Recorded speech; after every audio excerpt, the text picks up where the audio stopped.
I'm national correspondent Kayla Gaskins in Washington. The Trump administration pulling $2.2 billion worth of federal funding from Harvard Monday afternoon, hours after the university sent a letter refusing to comply with a list of requests the government said were aimed at addressing civil rights concerns on campus, specifically regarding anti-Semitism.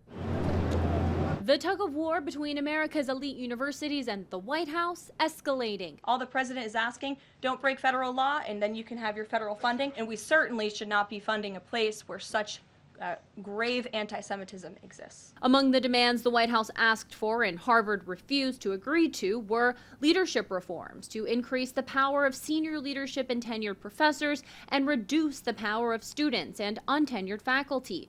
Also, merit-based hiring reforms to do away with hiring preferences based on race, color, gender, or religion, and international admissions reform to prevent admissions of students hostile to American values with ties to terrorism organizations, and finally, a discontinuation of DEI programs. President Trump has long taken issue with elite universities he argues push a far-left worldview and silence conservatives. In a Truth Social post Tuesday, Trump suggested Harvard should lose its tax-exempt status and be taxed as a political entity if it continues to push political ideologies. In a dozen different ways, these universities are subsidized by taxpayers. Although Harvard has a $53 billion endowment, much of that bucket is strapped with red tape and inaccessible for routine operating costs. Federal dollars amount for 2/3 of Harvard's annual research budget and 11% of the annual operating costs. They actually need every penny they can get from the federal government, and if they fall short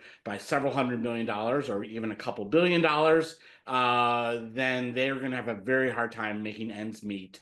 Because of the heavy research conducted at Harvard, it's actually more dependent on federal dollars than other Ivy League schools like Princeton.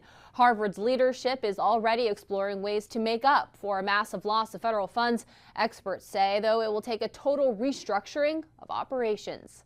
In Washington, I'm Kayla Gaskins.